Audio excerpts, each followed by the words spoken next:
Hello, everyone, dear friends who are accompanying us on this incredible journey of discovery through the sacred pages of the Bible.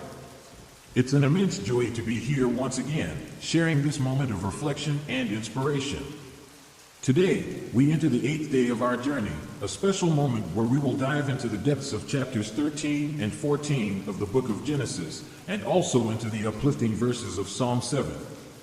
Imagine it with us. We open the ancient pages of this holy book and are transported to an era of fascinating stories, where we meet characters who face challenges, trials, and triumphs, reflecting the essence of the human condition and the greatness of faith.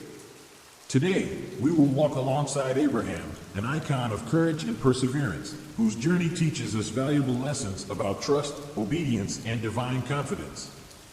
Through chapters 13 and 14 of Genesis, we will witness the challenges he faced, the choices he made, and the blessings he received. And we can't forget Psalm 7, a hymn of divine trust and protection in the midst of life's adversities. What an inspiration to find comfort in the poetic words of this psalm, which reminds us of the Lord's justice and goodness. I want to take this moment to invite you, dear viewers, to join us on this journey of faith and knowledge. If you haven't already done so, I invite you to subscribe to our channel so you don't miss a single episode of this incredible journey. And don't forget to check out the products available in the video description, which can further enrich your experience of studying and meditating on the Word. So, without further ado, let's dive into the sacred pages of the Bible together and let the light of truth and divine love illuminate our hearts. Thank you very much for being with us today, and may this experience be enriching and transforming for each of us. May the Lord's peace and grace be with us. Let's go. Genesis chapter 13. Abram went up out of Egypt, he, his wife, all that he had, and Lot with him, into the south. Abram was very rich in cattle, and silver, and in gold. He went on his journeys from the south even to Bethel, to the place where his tent had been at the beginning, between Bethel and Ai, to the place of the altar, which he had made there at the first. There Abram called on the name of Yahweh. Lot also, who went with Abram, had flocks, and herds, and tents. The land was not able to bear them, that they might live together, for their substance was great, so that they could not live together. There was a strife between the herdsmen of Abram's cattle and the herdsmen of Lot's cattle, and the Canaanite and the Perizzite lived then in the land. Abram said to Lot, "Please, let there be no strife between me and you, and between my herdsmen and your herdsmen, for we are relatives. I send the whole land before you. Please separate yourself from me. If you go to the left hand, then I will go to the right. Or if you go to the right hand, then I will go to the left."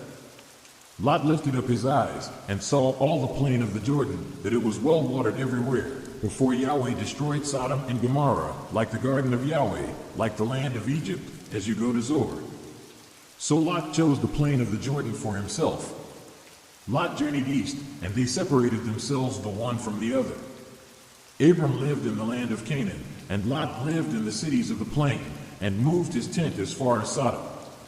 Now the men of Sodom were exceedingly wicked and sinners against Yahweh. Yahweh said to Abram, after Lot was separated from him, "Now lift up your eyes, and look from the place where you are, northward and southward and eastward and westward.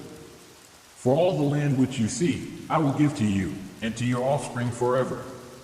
I will make your offspring as the dust of the earth, so that if a man can number the dust of the earth, then your seed may also be numbered. Arise, walk through the land in the length of it and in the breadth of it, for I will give it to you." Abram moved his tent, and came and lived by the oaks of Mamre, which are in Hebron, and built an altar there to Yahweh. Genesis chapter 14. It happened in the days of Amraphel, king of Shinar, Arioch, king of Elasah, Chedorlaomer, king of Elam, and Tidal, king of Goyim, that they made war with Bera, king of Sodom, and with Bersha, king of Gomorrah, Shernab, king of Admah, and Shemeber, king of Zeboim, and the king of Bela, the same is Zor. All these joined together in the vale of Siddim, the same is the Salt Sea. 12 years they served Chedorlaomer, and in the 13th year they rebelled. In the 14th year Chedorlaomer came, and the kings who were with him, and struck the Rephaim and Ashtaroth Karnaim, and the Zuzim and Ham, and the Emim and Shave Kiriathaim. and the Horites in their Mount Seir, to Elparan, which is by the wilderness.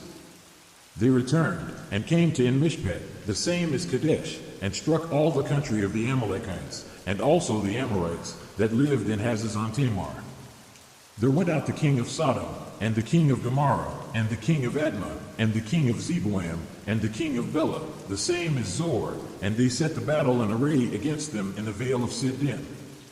Against Kedorlaomer king of Elam, and Tidal king of Goyim, and Amraphel king of Shinar, and Arioch king of Elasa, for kings against the 5.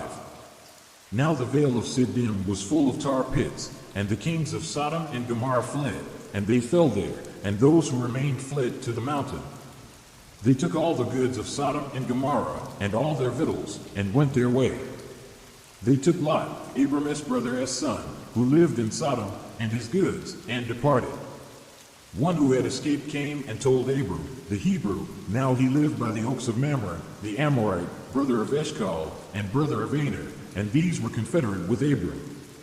When Abram heard that his relative was taken captive, he led forth his trained men, born in his house, 318, and pursued as far as Dan.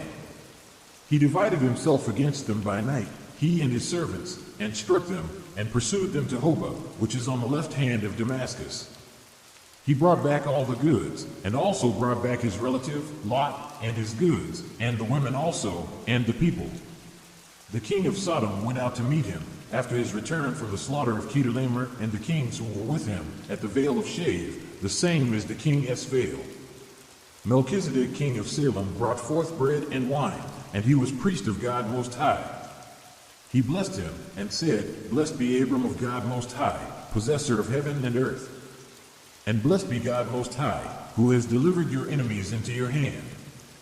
Abram gave him 1/10 of all.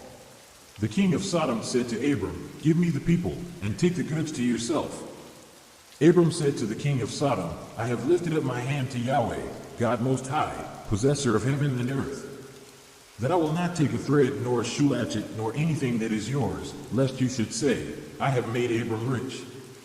Except only that which the young men have eaten, and the portion of the men who went with me, Aner, Eshcol, and Mamre, let them take their portion. Book of Psalms, hymn number 7. Yahweh, my God, I take refuge in you. Save me from all those who pursue me, and deliver me, lest they tear apart my soul like a lion, rending it in pieces, while there is none to deliver. Yahweh, my God, if I have done this, if there is iniquity in my hands, if I have rewarded evil to him who was at peace with me, yes, I have delivered him who without cause was my adversary. Let the enemy pursue my soul, and overtake it. Yes, let him tread my life down to the earth, and lay my glory in the dust. Selah. Arise, Yahweh, in your anger. Lift up yourself against the rage of my adversaries. Awake for me. You have commanded judgment. Let the congregation of the people surround you. Rule over them on high. Yahweh administers judgment to the peoples. Judge me, Yahweh, according to my righteousness and to my integrity that is in me. Oh, let the wickedness of the wicked come to an end, but establish the righteous. Their minds and hearts are searched by the righteous God. My shield is with God, who saves the upright in heart. God is a righteous judge, yes, a God who has indignation every day. If a man doesn't relent, he will sharpen his sword. He has bent and strung his bow. He has also prepared for himself the instruments of death. He makes ready his flaming arrows.